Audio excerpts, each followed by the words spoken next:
The national champion is clad in big orange. The pitch. Swing and a miss. That's the ball game. The national champion is clad in big orange. Pat Summitt and Destiny have met 7 times before. Tonight is number 8. Tennessee Volunteers have wrapped up an SEC outright regular season title. Connect with the SEC runs through Rocky Top. Tennessee wins the SEC regular season crown for the 2nd consecutive season. the 1-0. In the air, right center field. Rock's on the move. Rock get there. Tennessee walks it off.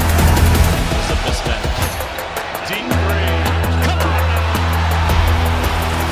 And don't connect. Probably trying this time. Indeed. New hand there. Down the middle.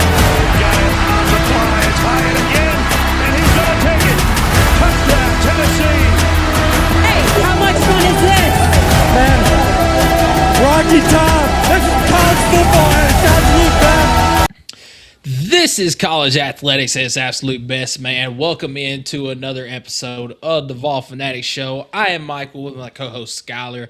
Skylar, man, how are we doing on this Tuesday evening tonight? Dude, we are doing fantastic. Thank you for asking. It's been a couple weeks. It's good to be back talking ball. We got a lot to discuss, but we're doing all right, man. How are you doing, Michael?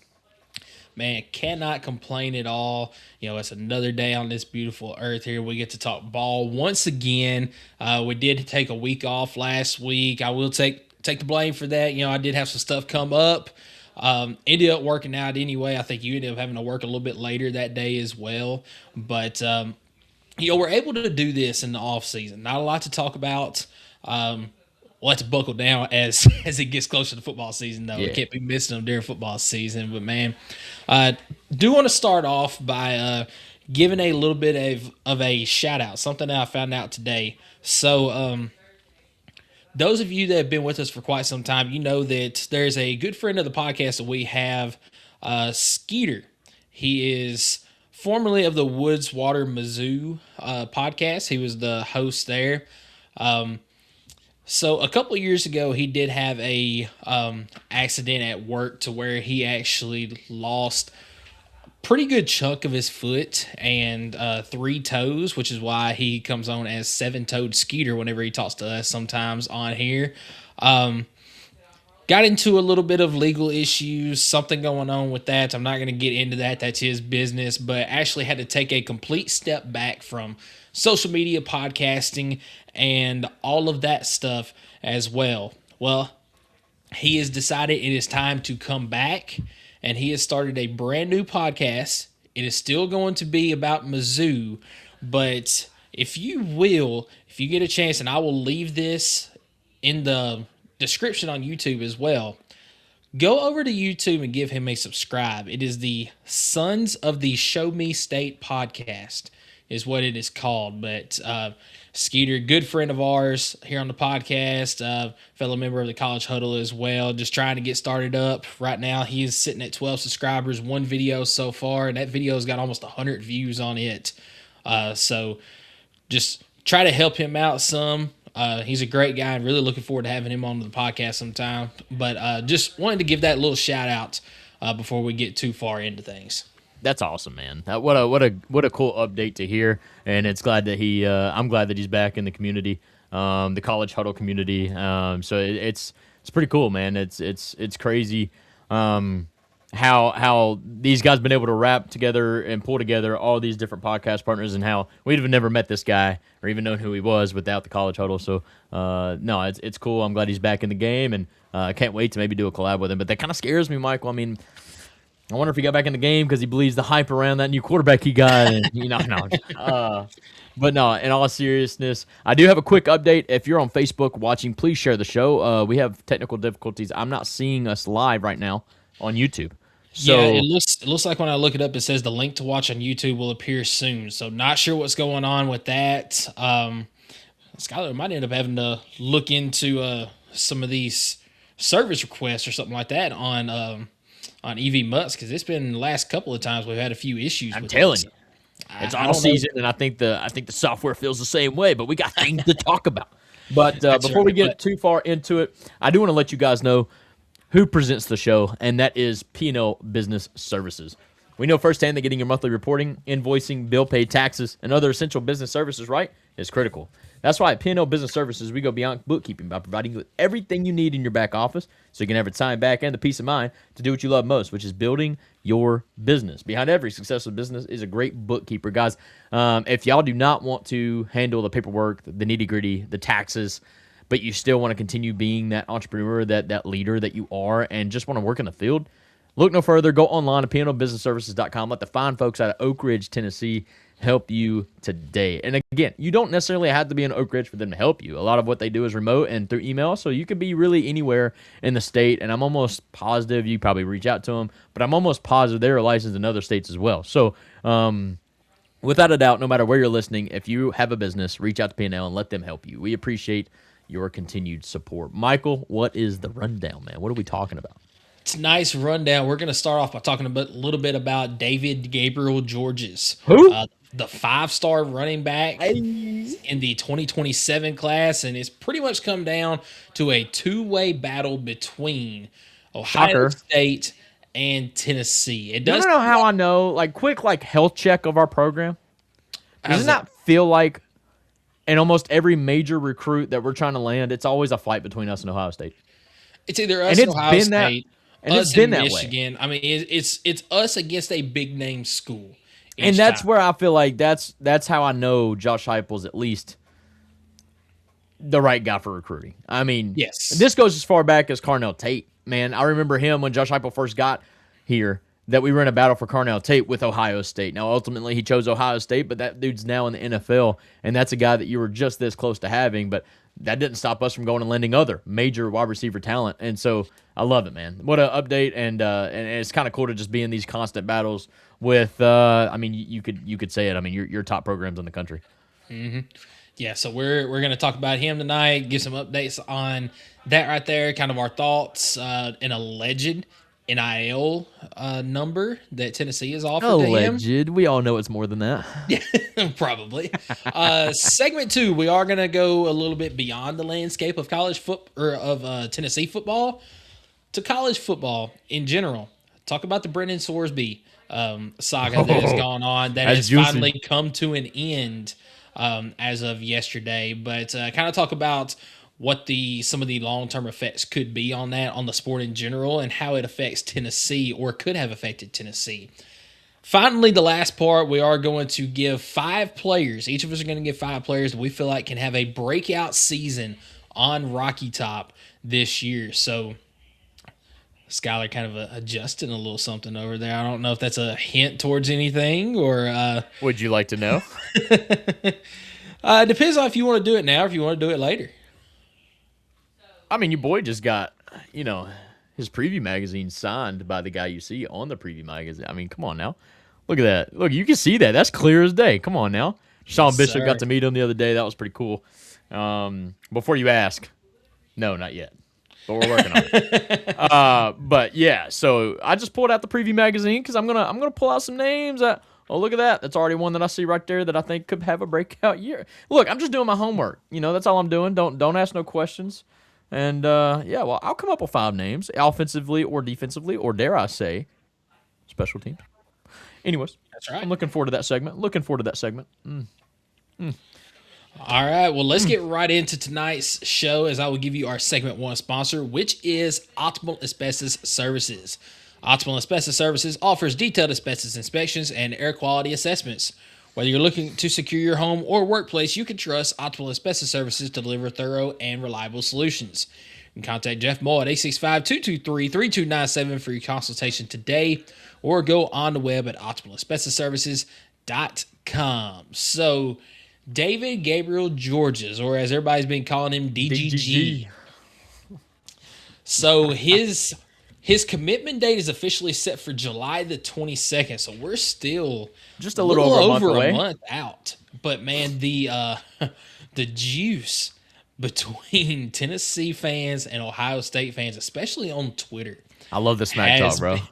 It has been. It's almost like we're about to unreal. play them again for the playoff. Like, this is what it feels like. I know, man. I mean, this is what happens whenever two of the most passionate fan bases, and in a lot of sports writers' rankings, Tennessee and Ohio State, they are 1 and 2 when it comes to how passionate their fan bases are. And when it comes to this recruitment battle right here, this is worse than whenever David Sanders was trying to decide between the two of them. I mean, this has gone far and away. It's another great example of a recruit that was down to Ohio State and Tennessee.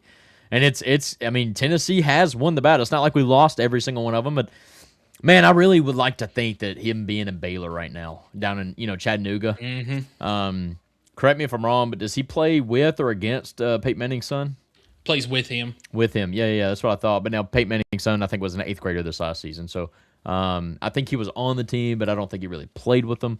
But yeah, I mean, this is, I like to think that means, I don't really know. I don't really know if that's a thing anymore, if staying in state means anything to these kids. But I like to think that since he went to high school here in East Tennessee, that he has a sense of pride to go to the University of Tennessee. Yeah, I think Tennessee's made it a little bit easier, based on the offer that we've heard, allegedly. Yeah, so let's talk about that first. So there has been an alleged offer come out, and I believe it was first reported by Zach Reagan, and we've talked about it a few times from A to Z Sports in Nashville. Yeah. It is alleged that Tennessee has offered DGG a $6 million NIL deal.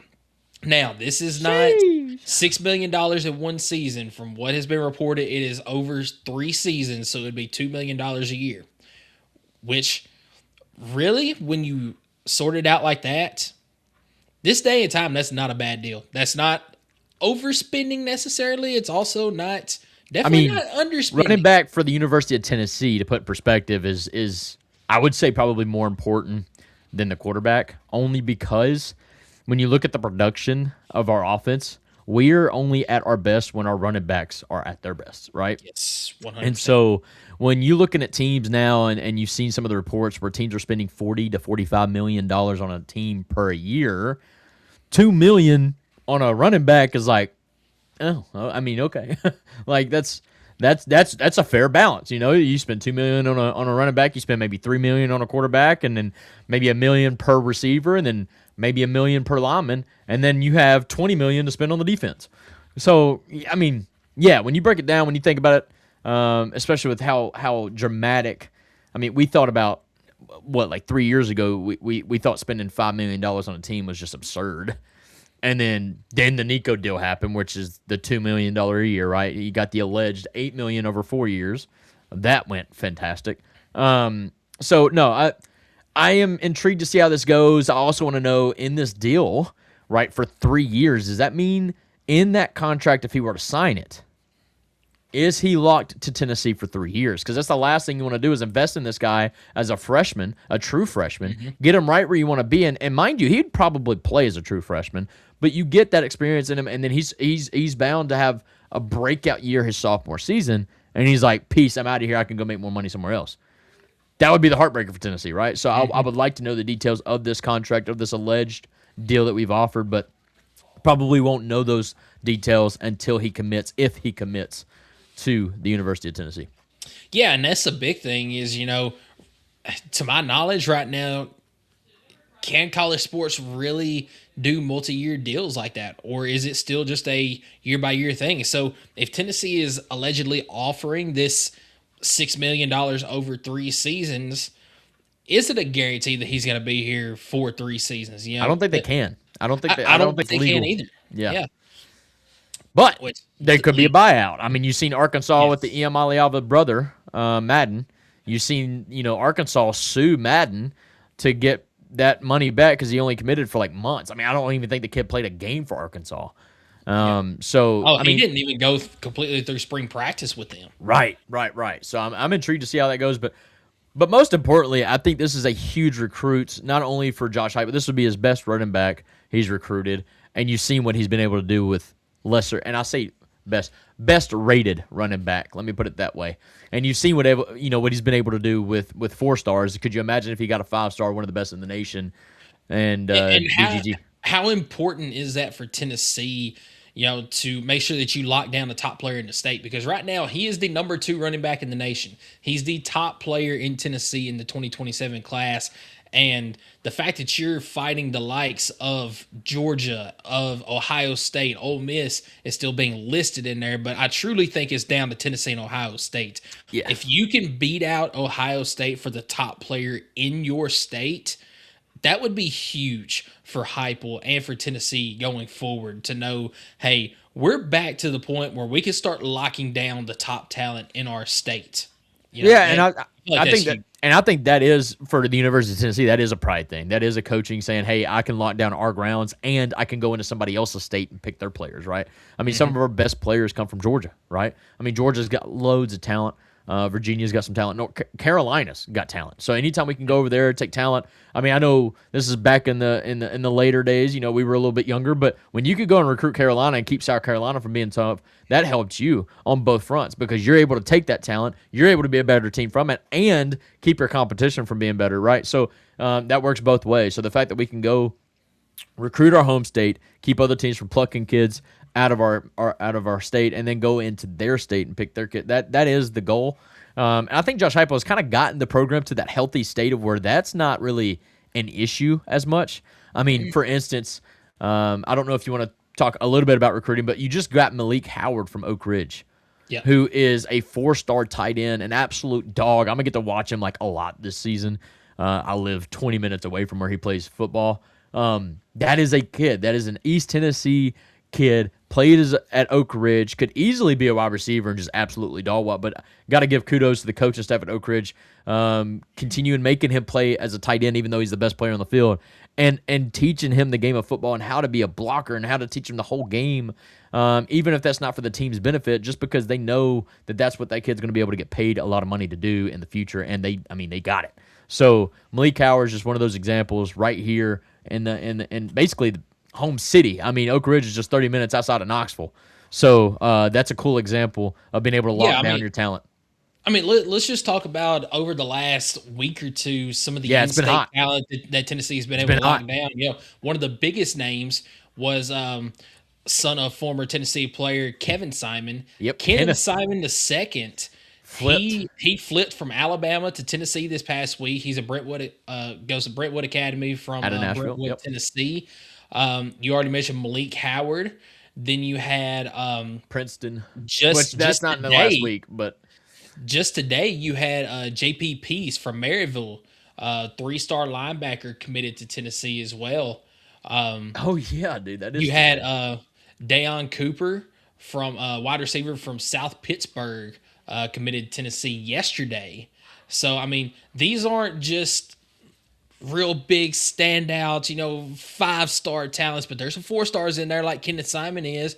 You mentioned Malik Howard. He's also a 4-star. So, I mean, that's still some big names, top 10, both of those players top 10 in the state of Tennessee, top 10 in their position in the state of Tennessee, and they're top 200 nationally. I mean, that's nothing to sneeze at. So the fact that you're able to go out and you're able to get a lot of these players from your state that are, top talent in the state, that's big. And, Tennessee, they're trying to make sure that they're, setting down their roots here at home while still making sure that they go out and get talent elsewhere. Yeah, man. I mean, that's the thing. Your top 4, I'm looking at the list right here of the recruits in 2027 on 3, and your top 4 recruits in the class right now are all from Tennessee. You've got 2 kids that actually are teammates, Keyshawn Bowman and Kenneth Simon, the wide receiver and linebacker from Brentwood Academy. Holy crap, that team's stacked. But then you got Princeton. Is it UFO? I think it's UFO. Yeah, the tackle. Eagle.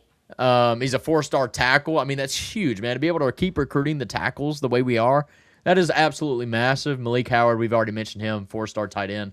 But you're talking about the number 3, the number 6, the number 8, and the number 9 player in the state that you've been able to lock down in the state of Tennessee. Obviously, it's not the 1 or 2, but we're working on the number 1 right now, and that's who we're talking about in DGG. And I'd love to see him in orange. the home run he does. I'm kind of a reserved but cautiously optimistic on it. The one thing that I think DGG should be able to hang his hat on, and what I feel the most confident in, is Ohio State sent running backs to the league. I'm not really doubting them in that. Yep. But Tennessee has, their best player on offense almost every single year is the running back. Well, like you mentioned earlier, if the running game is not going, then Tennessee's offense is not going because they rely on the running game to open up the passing game. And we saw last season a couple of games and really back in 2024 a couple of times where if the running game didn't get going, that offense was very, very stagnant. Yeah. And so that's why the running game and trying to get a player like DGG is so important for this offense. I think Tennessee's done it the right way. You've got a line this year. Now, I know DGG wouldn't be playing this year, but they really invested in linemen. And we've got, this is not just me as a Tennessee fan speaking here. We've got one of the top-rated offensive line preseason, one of the top-ranked offensive lines in the nation going into this year. I've seen several places saying that they're the number 2 offensive line. We're top 5 offensive line, and I will just say that right now. That's not saying that we're going to go win every game, but by gosh, you got 4 returning starters. You got 2 guys that are 5 stars on the. I think 3 of the 5 are 5 stars or previous. I don't know, but dude, it is honestly the most talented and the most experienced offensive line you probably ever had together as a unit. You know what I mean? So the fact that Tennessee's focused on the offensive line and now they're really casting their line for the 5-star running back to follow that. That's the right way to do it. You see all these teams all the time go get the star player and then not have anything to take care of them. Lenore Sellers. Players just like that just have absolutely no help around them. DGG would be coming into this spot kind of like a Arch Manning to Texas. Arch went to Texas knowing that he was going to have guys around him, knowing that he was going to be fully supported. DGG, I hope when he comes to Tennessee, he feels the same way. Yeah. So, question for you, because I know the answer, but there's a lot of Tennessee fans that will disagree with me. What's up? If Tennessee does not get DGG in this situation, is it time to panic? No.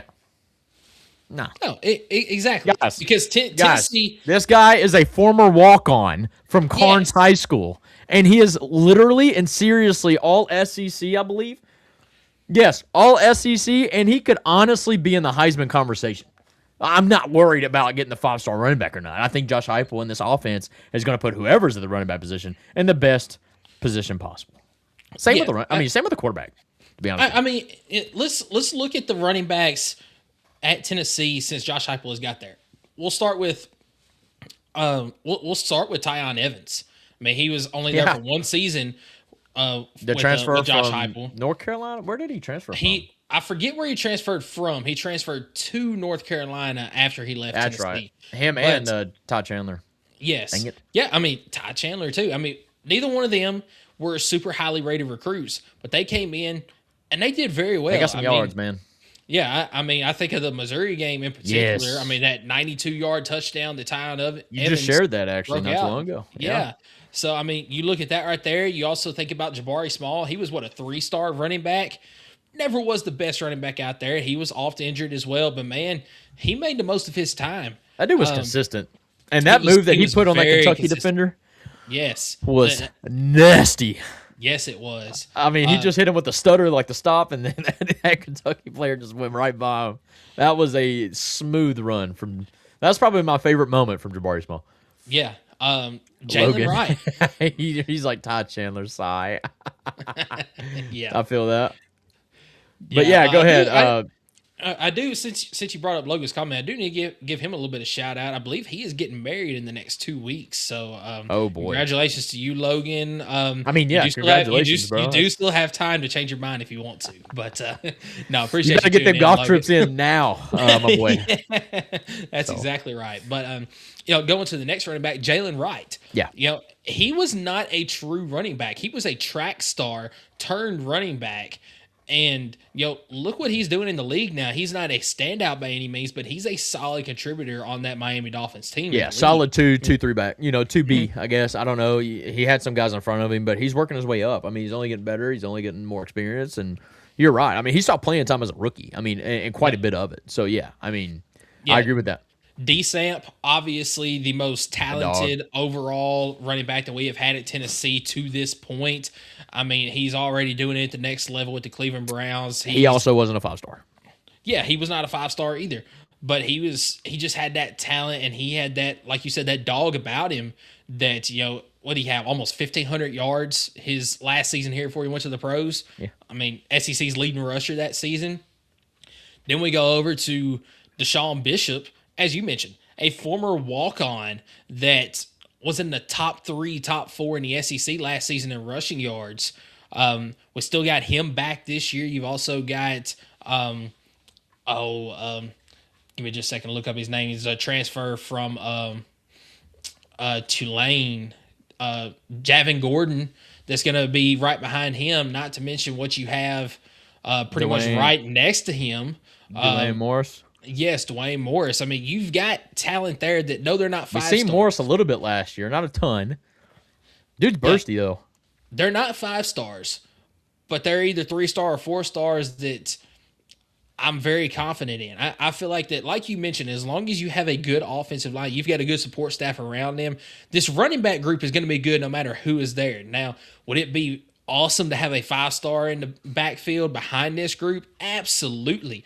But I'm not hitting the panic button if they don't get DGG, because, I mean, you win some, you lose some with these recruiting battles. This is one that you very well could use or could lose, but it would be huge for Heupel and staff to be able to get this one right here. But I think that's my point, is like Tennessee's done such a great job, and now you have a Mustang GT or a Shelby Cobra kind of sitting in the driveway, but you're like, hey, let's go after that Ferrari. We've got everything settled. We got a good system here. We got a nice garage to put it in. We got the support around it, right? Let's go get it. And if we don't get it, we still got the Cobra, bro. Like it's fine. We're chilling. So I like the way Tennessee's done it. I feel like they got the right supporting staff around DGG if he were to come. But in no way is this like this class is a failed class because we didn't land him. So, no, I agree with you. But it would help a lot in the momentum and the class, the way this is going. Because we did pick up. Appreciate boys, love the pod. We appreciate you, big dog. But seriously, you need to go golf, like now. But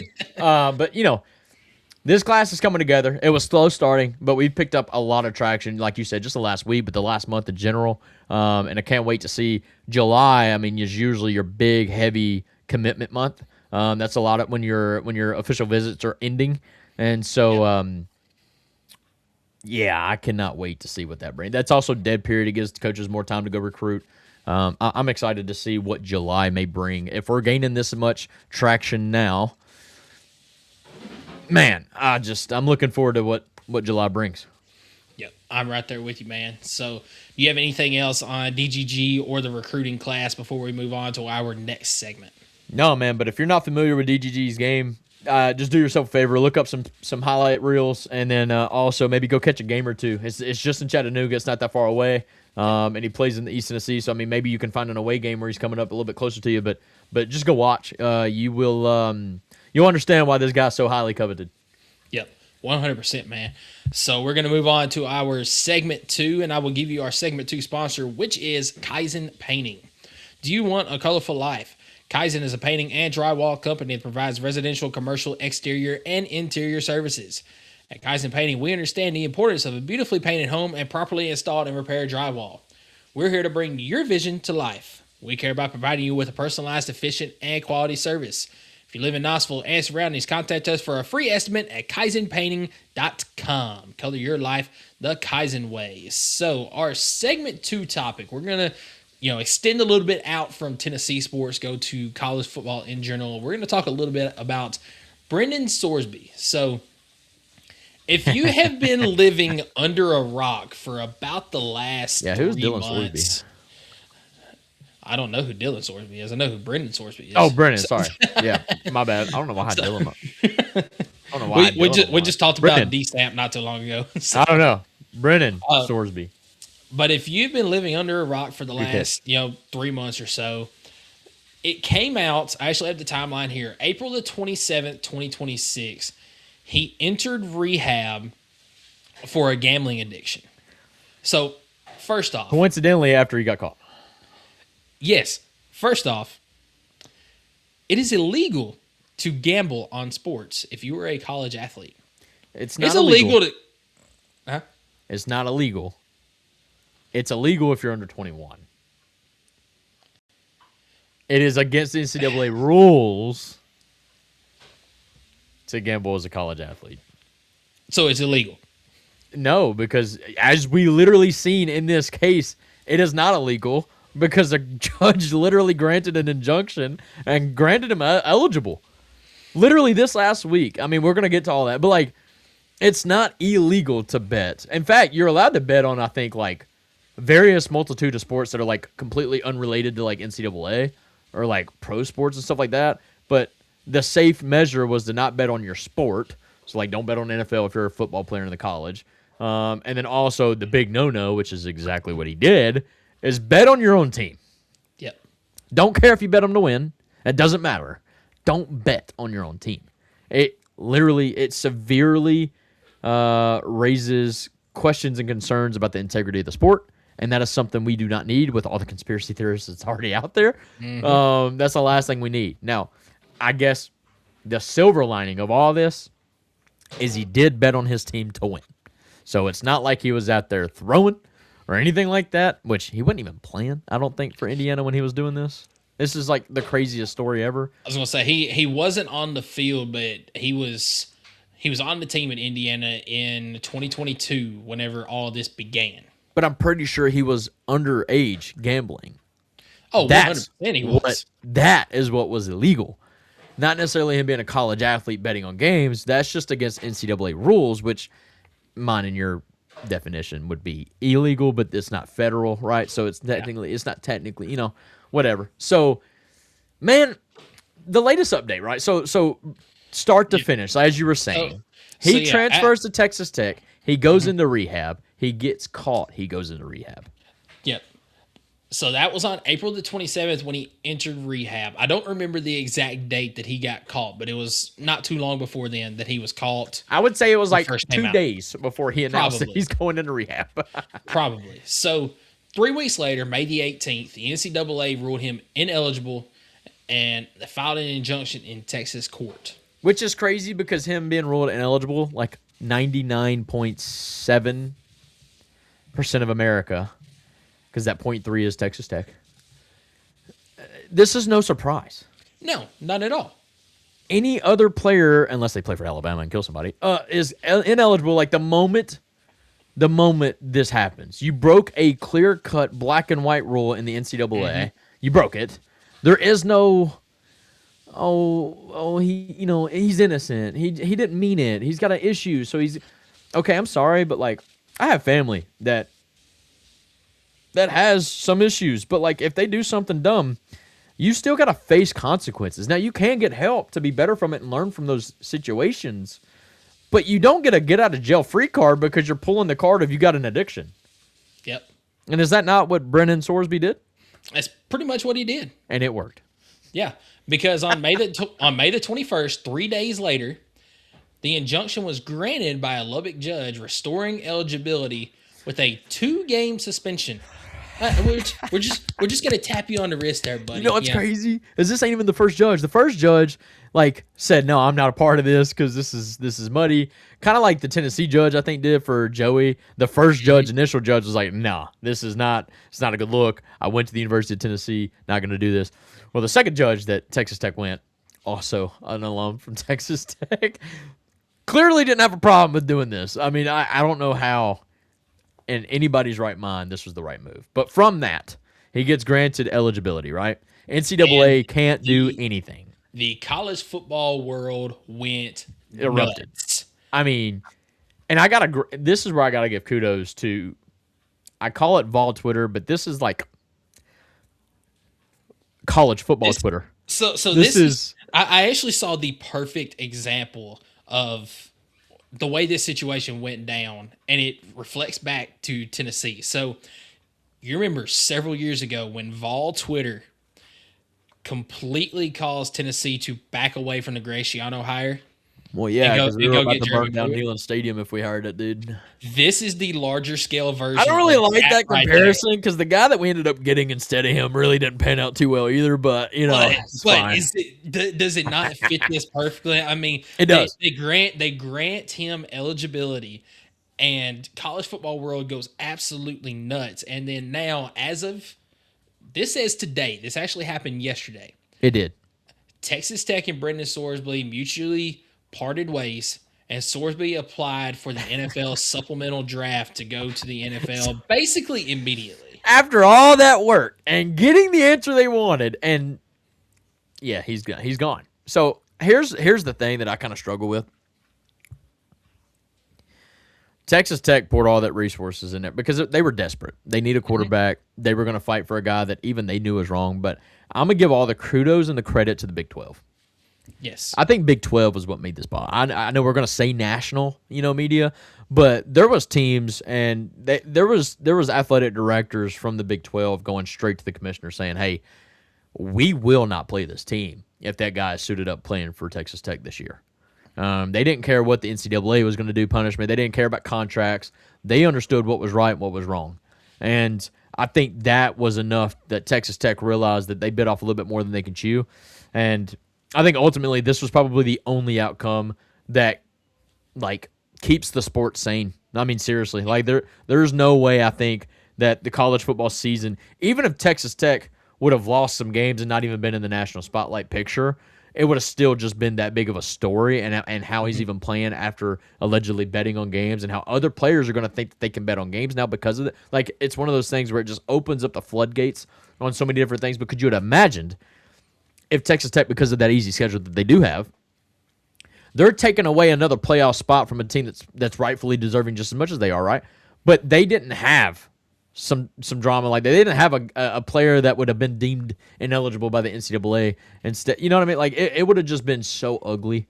So this is weird. I've never really heard of the supplemental draft.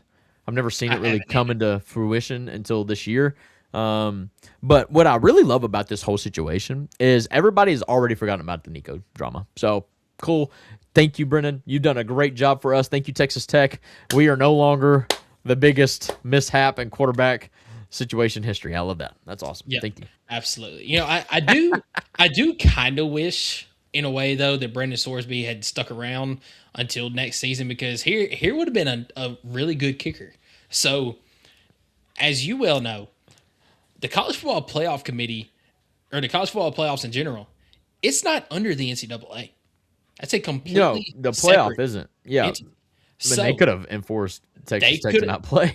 Yes, they could have banned them from the playoffs. They could have said that they would not get into the playoffs even if they were undefeated. So, in my opinion, that would have been the ultimate, gotcha type moment there. But now, you're right. I mean, if he had stayed, this would have opened up the floodgates for a lot more things. And honestly, it still could, because he was given eligibility. They just decided to part ways on this. Don't know what the final reasoning was behind it or anything. It just says mutually there. But this could open up a lot of things in the future. And here's the thing.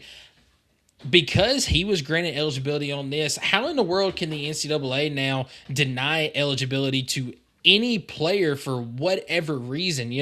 Joey Aguilar obviously was denied another year at Tennessee. How in the world can the NCAA stop anybody from getting another year of eligibility if they're not able to stop somebody who was clearly breaking a black and white rule from gaining eligibility? I mean, there's all sorts of things that can come from this, and none of it is going to be positive. I agree. The Joey Aguilar thing still kind of bums me out, because it's almost like even his representation was almost kind of like not really fighting for him. I feel like they kind of bent over and just kind of like, okay, yeah, this is kind of wrong. Even though I didn't feel like it was wrong. It's wrong because I feel like it completely discredits everything JUCO or Division II, right? When that does and that should count, absolutely. So, but in today's world, it just didn't seem right, because Joey's really legitimately only played 3 years of Division I, NCAA football.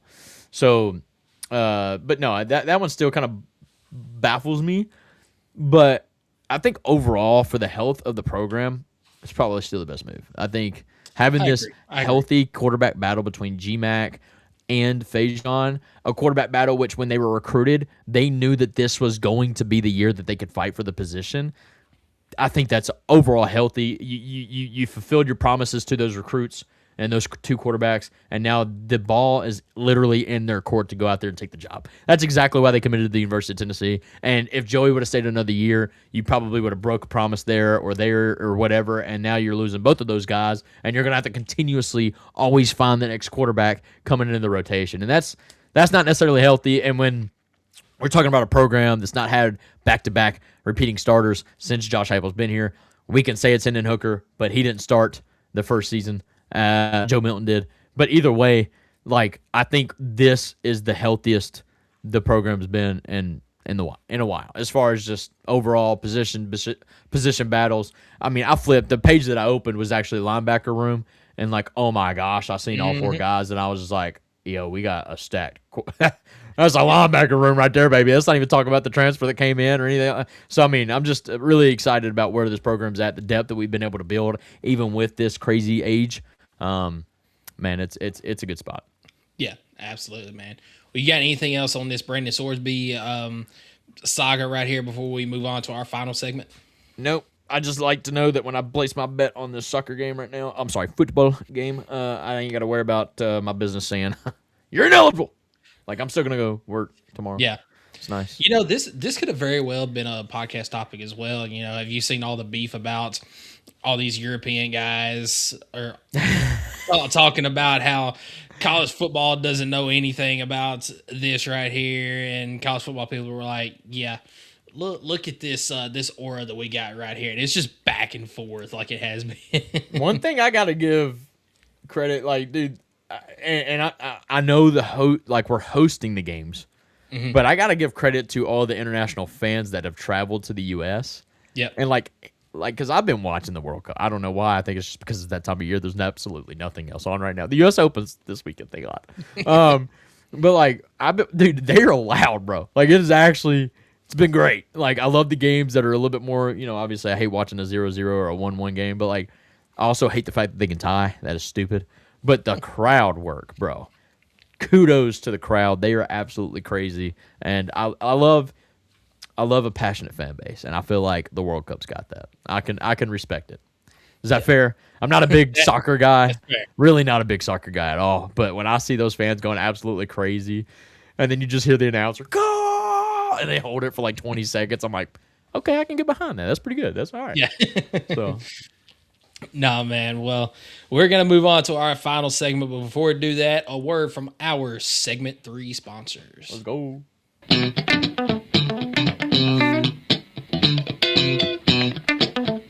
At Bowie's Heating and Air, we offer 24/7 HVAC services for all your residential, commercial, and new construction applications. Guys, when your home feels off and the comfort's not there, do yourself a favor and call Bowie's Heating and Air.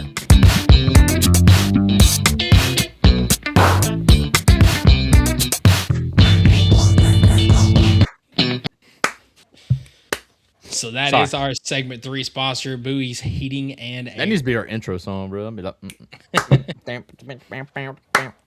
I am curious if that's like a YouTube legal one that we can use and not be copyrighted. No. I think he had a media production build that for him, and I was like, "Hey, buddy, you need to send me that, and we'll put it on the show." And he was like, "All right, I'll work on it," and it worked out. So I'm glad it worked. But no, we appreciate those guys. He is absolutely loving life. By the way, I seen him this morning. I was like, "How's your day? How's your week?" And he's like, "Dude, it's hot," and he just smiled, and I'm like, "You're living life right now." He's like, "Absolutely." That's right. So it's his busy season. He's living large. And but that doesn't mean that he doesn't have time for you guys. So if you guys need any assistance in the East Tennessee area, I think like a 30-mile radius around Knoxville is kind of what he serves. If y'all need some HVAC services, don't hesitate. Give them a call. They are awesome people. Yeah, absolutely, man. Well, I cannot believe I forgot to mention this at the beginning, but do you know how many days today is until it's Tennessee football? It's like 84 or something? 81. 81. Dude, it's going by so quick. Yeah, 81 days, man. I am excited about tomorrow's video that's coming out. All right, so can you take a guess what the video for the 80 days until Tennessee football is going to be tomorrow? 80 days is going to be a play that was 80 yards. It's a very famous play. I think this one's 75 yards, though. I want to think. You said it's a famous play. It's not the Hail Mary. No, but- this is from the 90s. Oh God. Is it the Florida State pass? No, that's going to be 79 days. That was 79. I thought that was 80 yards. Okay, I was close, man. That was my Nash down the sideline over Florida State. I thought that was 80 yards. That's on me. Okay, no, I'm cooked. I don't know what it is. All right, so this is one of John Ward's most famous calls of all time. Peyton Manning to Joey Kent on play number 1. Oh, against Alabama. Against Alabama. That's right. On play number. You want to know something that I don't think I realized that Ward did, but it's honestly probably the funniest thing, but also the realest thing when it comes to like TV or radio. But when he would call out a play, and we would score from whatever, how many yards out. But when he would do the countdown, like to the 20, to the 15, to the 10, to the 5. It was so far behind. Dude, you could hear the crowd in the background. That dude's already celebrating like 10 seconds ago. Like, we're in the end zone when he starts saying the 20. And he counts it down. You don't see many people that do that anymore when it comes to radio, TV, whatever. They're trying to rush it out. They're trying to make sure they're on pace with it. But no, John Ward, he was well, he knew that if they were listening, there was absolutely no way anybody else would know other than the crowd noise, right? There's absolutely no way else, that nobody would even know it. And to be fair, it was part of his, I'm going to use the word aura, but that was like his thing, right? Give him 6, anything like that, that was his countdown. And I think when people listening to him, at least for me, when he started it, like when he starts to the 20, at that point that it's probably a touchdown.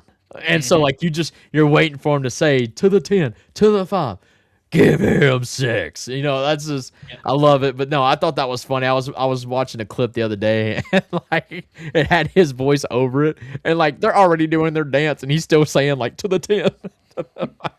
I love John, it. That was awesome. John Ward, one of the greatest of all times.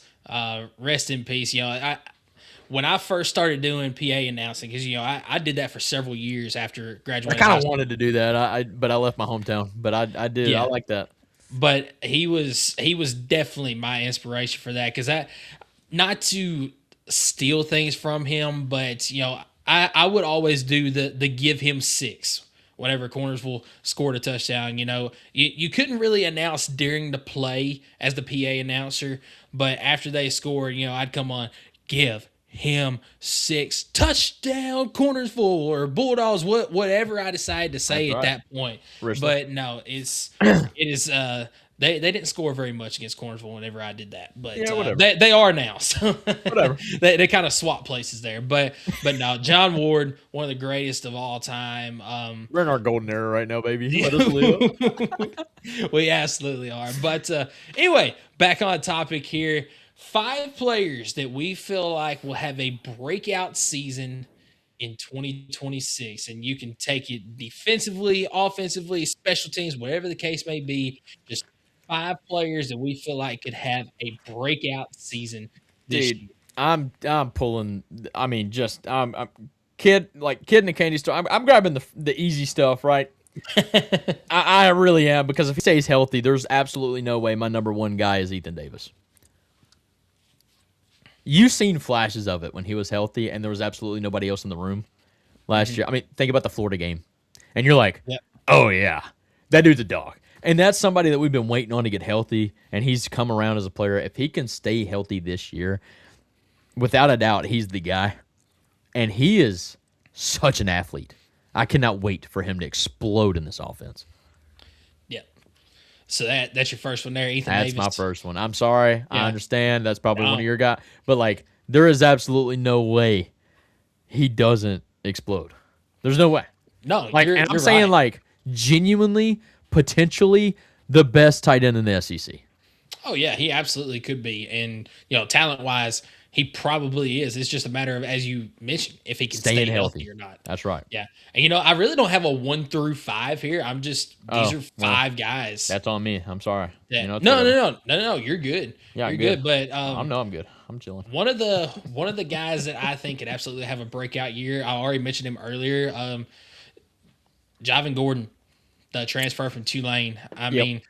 I was going to say the backup running back, whoever that ends up being. I think you're right. It's probably going to be Gordon. Obviously, Deshaun Bishop, he's RB1. He's going to get the majority of the carries, but he's not going to play the full game. I mean, they're going to sub out basically drive by drive to make sure that their backs stay healthy and stay fresh. And I really do feel like I do think it's going to be a 2A, 2B situation with Javon Gordon as well as Dewan Morris. But I do think that the experience that Javon Gordon has will probably end up putting him just slightly ahead of Dewan Morris to start the season. And I feel like that the snaps that he gets and just his ability to break out, I feel like he could have a breakout season behind Deshaun Bishop this season. I like it. My number 2 guy, I'm going to go defensive here. My number 2 guy, I think I am going to call out a specific player because that's what you asked me to do. And that is going to be, I have to go with him because I already said it like in a previous, I think I said it like 2 weeks ago and we said we were going to do, it's Idris Farouk. But like, I already feel like he kind of made a splash last year, but I feel like that dude's going to absolutely ball this year. I mean, the confidence that he gained as a freshman last year, I think he was a redshirt freshman last year. I could be wrong. How old is he?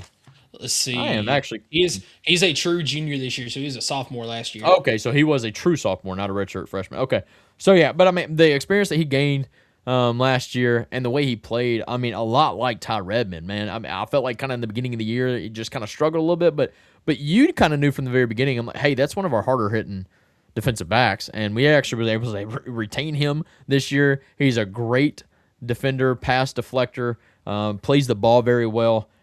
Really intrigued to see our safety, Idris Farouk, ball. And fun fact, doing a job right now in Gatlinburg for a Farouk. And no, they're not related, but I thought that was kind of cool. That is pretty cool there. Right? I had to ask. I was like, hey, are you? And he was like, no. I was like, all right. All right. Who's your next guy? All right. So I'm also going to go defensive side of the ball here. Another defensive back. I'm going to go with transfer TJ Metcalf from Michigan. Ooh. He was very, very good for Michigan last year. That was a big get out of the transfer portal for Tennessee. Yeah, I believe he was all Big Ten last year, maybe second team, but I know he made one of the all Big Ten teams. But former 5-star, I believe, or he might have been a very high 4-star from Birmingham, Alabama. I feel like that this guy, he's going to go out there and he's really going to anchor Tennessee's defensive back group. I believe he's the corner. His brother also came over from Michigan, Tavis Metcalf. One of them is a safety and the other is a corner. And I think TJ is the corner. TJ is the safety on the depth chart of the magazine. Okay. So I had them backwards. So I really feel that that's probably going to be a guy that's going to be battling for that star position more than likely. So I think that that is where Tevis or Tevis. How did you say his first name? Tavis. It could be Tavis. It's Tevis Metcalf. That is where he is at as the star behind Trey Petit and Dylan Lewis, Isaiah Harge. But no, that's a solid pick. Either way, TJ Metcalf, I think he's going to have a fantastic season. Alrighty. My number 3 guy, I'm going to stick with it on the defense.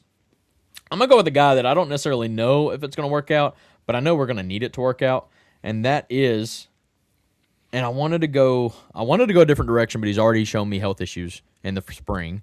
So I'm going to go to the other side, but Tyree Weathersby. We absolutely need a dog on the end. We've had one the last couple of seasons.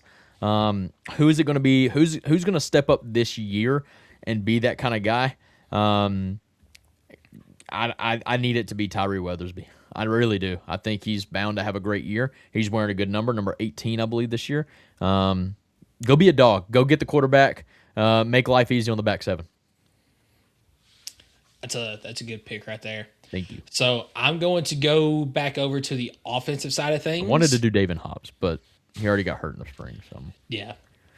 I'm going to go over to the offensive side of the things. I was kind of narrowed down between two different wide receivers here. And I wonder which one. I think I'm going to go with the one I actually did a video on not too long ago who had a kick return against Illinois in the Music City Bowl. I'm going to go with Joakim Dotson, the redshirt freshman wideout from Baylor School. He did come onto the scene in that Music City Bowl. He was the kickoff returner in that game, returned the kickoff for a touchdown, ended up giving Tennessee a lead. Unfortunately, a lead that they would eventually lose on that field goal. But he showed flashes whenever he got into the game last season. I believe he was one of the few wide receivers that actually stayed healthy in last year's wide receiver group as far as the freshmen went. So over Darius Jackson, he had some injuries at times. Travis Smith Jr. also had some injuries at different times. So I think, I could be wrong on that Joakim Dotson was one that stayed healthy. He was just, behind Mike Matthews, behind Braylon Staley, behind Chris Brazel, and didn't really see a whole lot of meaningful snaps. But when he got into the game, he made his presence known at different times. I think that he could absolutely have a breakout season this year. I mean, it's going to be really interesting to see who's going to get that wide receiver 3 spot because Braylon Staley and Mike Matthews are back. It's almost a guarantee that the two of them are going to be starting. So who's going to be that wide receiver 3? Is it going to be Joakim Dotson? Is it going to be Travis Smith? I don't Is it think going it'll to be Redarius Jackson? Or is it going to be true freshman? And the name is blanking me at the moment. Yes, Tristan Keys. Yeah, I was just about to say, I don't think Dotson will be in the running for that 3 spot only because he is I believe, our starting returner. And I don't think you're going to put a guy that's going to start on that 3 spot at wide receiver as your lead return man. But well, you know what? I'm going to completely change what I was just saying. Obviously with that, with that return that he had last season, I'm just really, really excited to see what he's going to do in that return game. But to be honest with you, he could be that guy. I mean, look at it. Tennessee's always had a prolific return game. Mm-hmm. Could he be that next guy? Could he be that next guy where when he catches the ball, you're like, oh, this kid literally could take it anytime? Yep. He could be. I mean, that was crazy against Illinois when he fumbled rooskied and then picked it up and just took it along the sideline. I mean, it was kind of like an easy run. It was crazy, and he just outran him, and he was gassed at the end of it. It was kind of funny to see that, but no, I mean, I don't mind the pick, but I think you're right. Between Tristan Keys, and I shouldn't even named him first. He was just first on the list. Redarius Jackson, Travis Smith Jr. is probably going to be the ones leading that battle for that. And then you've got, obviously, Tristan Keys, who's going to be right there close with them. But as a true freshman, I just don't know. Redarius Jackson, man, that is actually my number 4 guy. Redarius Jackson. I think that dude's going to splash on the scene. So we were kind of on the same wavelength there because he was the other guy I was trying to team with. He is primed. It's either him or Travis Smith Jr., but I think Redarius Jackson, in my opinion, in practice that I've seen in spring, he looks like the guy. And when you can kind of just tell when somebody looks apart. Redarius Jackson seems like he's going to fit that role. I'd like for him to maybe get that chance. But honestly, I think you're kind of you're slicing frog hairs between those two guys. Either way, Redarius Jackson is the name that I'm going to stretch out there and say, hey, this is a guy we haven't really seen a lot of, but could absolutely have 800 yards at the end of the year. Could be a game away from 1,000-yard receiver, type guy. Yeah. So, Redarius Jackson for me is my number 4. Yeah, my last 2, and I'm going to give one, and then you can go, and then I'll give my last one. Well, thank you. That's how we've been doing it, so I appreciate it. But my last 2 are both going to be on the defensive side of the ball. Yeah, see, my last one is an absolute wild card. Could be a complete bust, could be an absolute home run. So, that should have narrowed it down very nicely. First one that I'm going to give out is Ethan Utley. I think that guy, you mentioned Tyree Weathersby. That you feel like Tyree Weathersby could be, that defensive line guy that could really break out. I think that Ethan Utley in his second year in this defense under new defensive coordinator, I feel like he could have a breakout season. He's probably going to anchor that interior part of the defensive line. He is listed at 6'4", 285. But he did come in last season at different times and really made a splash. And I feel like that having that season under his belt gives him a lot of confidence. And I feel like he could really have a breakout season this year. I like it. My number 5 guy. Like I said, wild card, but going to go right tackle, Oriah Williams. I'm joking. I'm not doing that. I wanted to show the guys on the line some love, okay? I do feel like they deserve it, but when you say breakout player, I'm just sorry. My mind just doesn't go there. But I wanted to show them love. So, psych. I do think he's going to have a great year. He's going to be right tackle. But without further ado, Fajon Brandon, your quarterback for the Vols, I think is going to have a breakout year. That is my bold prediction. I have no inside knowledge on that. Yes, I went to a practice, but I can promise you on everything holy, they didn't give out any indication of whether or not who's going to be starting as a quarterback. But I just have a gut feeling, an inside feeling that Fajon has done enough already to really put his leadership in role, I guess, gain the respect of his teammates, and really gain the confidence from his teammates to take over this role. And at the end of the day, you got to go get it. I think Fajon's done that. And I think he's also put the work in. I think this is what's helping him the most. As much work as he's put in on the field, he's put in twice as much work off the field to get his body and his mind right for game days. And so I think, with that being said, I think Fajon's going to be your starter quarterback. I think he's going to absolute ball this year and have a great, great season. And I think you're going to see the quarterback run game come back. I really do. That would be nice to see. We haven't really had it with Joe Milton. Didn't really have it with Joey. I think you're going to have it with Fajon. Yeah, and I kind of lean with you that I think that Fajon will be the starting quarterback this fall. So I think that your bold prediction could come true on that one. I want all the credit. Don't do that. No, I'll give you the credit on that one because I'm not going to go with a quarterback as my last one. I'd already said defensive side of the ball, and I think that Jaden Harmon is going to have a breakout season this year. You mentioned the linebacker group is deep. It is deep this year. I mean, you've got Arion Carter coming back. He's obviously going to be the heart and soul of that defense. Your captain. The page I was on has Arion Carter. You're right. Heart and soul. You thought you lost him, and he came back miraculously. Jeremiah Thielander. Edwin Spillman. Jaden Perlotti. Yep. Jaden Harmon. Is this Jordan Burns? TJ White and Braden Rouse, the two guys, the true freshmen that are coming in, that they were two of the top 5 linebackers in the class last year.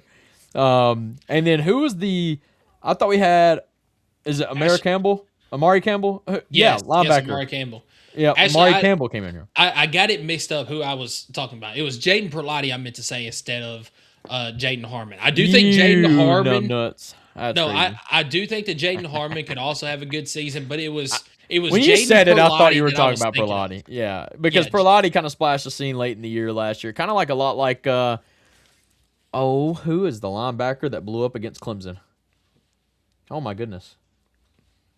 Oh shoot! Oh, I know exactly who you're talking about. Aaron Beasley. Thank you. I literally can see him right now, and I'm like, well, I'm not blanking on the name, but he's kind of like Jaden Perlotti. I feel like kind of did a lot like what he did, right? Where you just make a splash at the end of the season, build that momentum up, and then you're gonna come in and be that guy. The only problem with Perlotti is typically I would think that way, but dude, none of these dudes left. No, exactly. So here's my biggest concern with the linebacker room. Mm-hmm.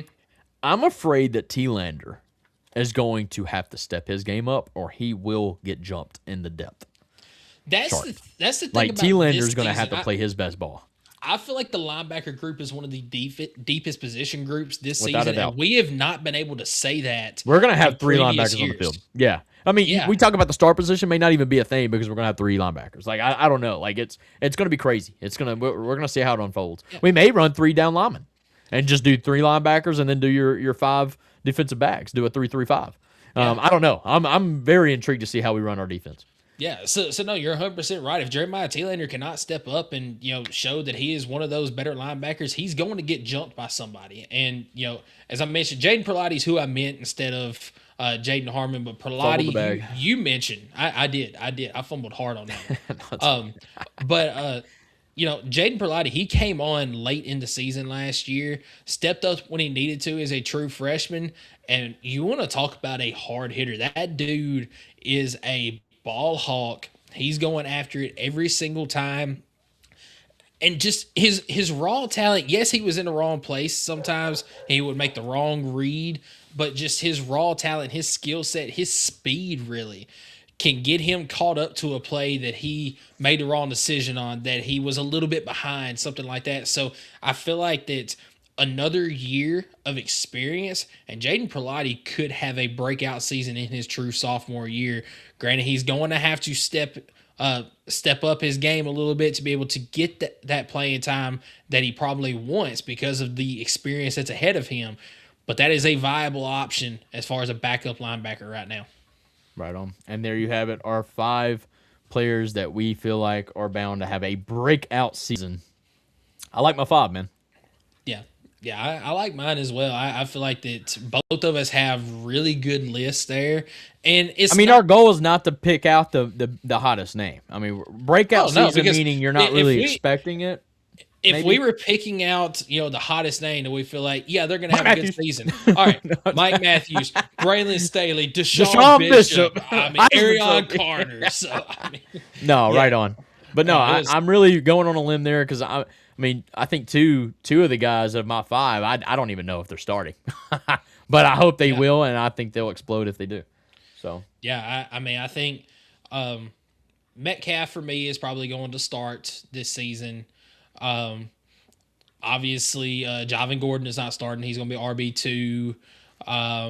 Ethan Utley might start. I don't know what that depth chart is going to look like there. Even with that position, he's going to get plenty of snaps. Even if he's not the starter. He'll get some snaps. Yeah, Jaden Perlotti probably won't start, but he's going to get plenty of snaps. And then, who knows about Joakim Dotson. Like you mentioned, he might not even be in the rotation for wide receiver, but if he gets that time as the punt returner, kick returner, he's probably going to have a pretty decent season as well. But as Skylar mentioned, that is our list of the potential breakout players for the 2026 season. So, Skylar, you got anything else before we close out the show tonight? Just a couple weeks till it's talking season. Several weeks, actually. But, I'm really looking forward to that. Yes, last thing, recruiting class update. According to On3, Tennessee's currently sitting at 28th in the nation and 10th in the SEC. That is okay. Nothing to panic about. July is where I think we're going to make a lot of hay, and we'll circle back mid to late July and see how we're looking and cooking then, and then hopefully have our boy DGG. That's right. And then I do have one more thing. We haven't done a great job here recently as far as shouting this part out, but I do want to, let you guys know that we are the official Tennessee podcast of the College Huddle. The College Huddle is not technically a network, but it is a group of fan-run podcasts that have no affiliation with their schools that's come together for a common goal, just to deliver the love of our respective teams to our followers. And we have 80 plus podcasts around the country that are a part of the College Huddle. The College Huddle has kind of died off just a little bit in the off season, kind of taking a little slow period, but got some exciting news from Eric Boggs. He is the host of the OHIO podcast as well as the College Huddle. We're really starting to rebrand a little bit on the website side of things, trying to really buckle down and get some more podcasts in there as well. And be on the lookout on the College Huddle page for some new content coming out that might be featuring your boy a little bit. We'll see on that. Shameless plug. Yeah, just little, little. But it's fine. Proud of you, bro. But no, just really look out for that. But obviously, make sure that you do watch our page as well. This is where the majority of our time is spent, is on this one. And that will continue to be the case as we get closer to the season as well. Because I don't know about you, Skylar, but since we started this has given me something to look forward to every single week and really just year round as well. Because, you and I, we both love talking about sports, especially Tennessee sports. And when we decided to start this, I didn't realize that it would get to the point that it is today. I thought that this would be maybe a football season teetering on over into basketball season type of thing, and then we'll probably break until football season comes around again. But no, we can thank Rick Barnes for the Elite Eights, and we can thank Tony Vitello for the World Series runs. That we were like, dude, we got to talk about it. We're good in these sports, and I'm like, yeah, you're right. Like, let's just keep talking about it. And then now we're here. Yeah. And I got to thank a whole newfound respect and love for Tony V and the baseball program for going all the way, because man, it really did shorten up the off season and make these type of shows a lot easier, because typically we'd be in the World Series right now. But at the end of the day, I still think we got our guy. I mean, Tony V's with the Giants. That's a done deal, but it is nice when we make those World Series runs. It really does shorten up the summer a little bit. So yeah, and I do think that even if it's not next season, give it a year or two, and Josh Elander is going to have us back there. I mean, we've gotten a couple of pickups from the portal that are the margins are small, man. Pretty exciting. I mean, I felt like we had the talent this year, but when you go to a series in Vanderbilt and you lose all 3 games due to the walk off, I mean, it's things like that add up, and if you win just a game or 2 of those games at Vanderbilt, that's a difference of being a 2 seed to a 1 seed. Mm-hmm. And then you're hosting a regional, and then who knows how that looks. So I mean, it's crazy. The margins are just so thin, and it's just it is what it is. But no, like, we've got exciting news. We got some basketball news. Like Lady Vols basketball actually dropped their home and away schedule. So we'll be talking about that in the coming up weeks, and media days is coming up, and 707 dead period's coming up. So I think next week or 2 weeks from now, it's going to be silent in the world of college football. But then it's going to be talking season, and then fall camp season, and then we're going to be back, baby. Yeah, because we'll have plenty to talk about whenever all that comes up. Not to mention, we've got our SEC schedule predictions coming up as well. So I mean, we've got on top of that, don't we? We have got all sorts of things to talk about this summer. Hang on, dude. If we're 81 days, okay, and we divide that by 7, 12. We are just 11 and a half. You freak. 11.57. It is crazy. So I'm just gonna count it. We're 11 weeks away. Yep. We're 11 Saturdays away. Yep. And we're only 10 Saturdays away from the first week of college football.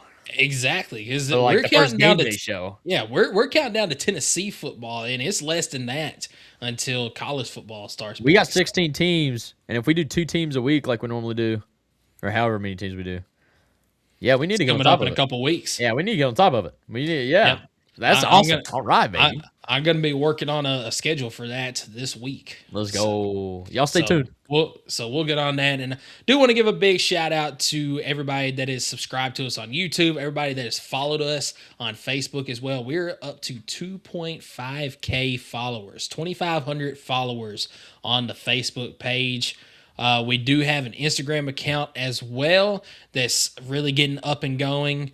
We've had the X account for quite a while, and also we have a TikTok account that is really starting to grow as well, up to 423 followers on the TikTok account. And each one of these accounts is having the same video posted every single day. As far as these countdown days, we're going to be posting some of this podcast content as well. So be on the lookout for all this stuff as we move forward closer to the season. But once again, thank you all for your love and support for Skylar and I on this podcast. But Skylar, anything else before we sign off tonight? No, man. Go Vols, man. It's just week by week, baby. Week by week. We'll get there. Go Big Orange, everybody. Let's go.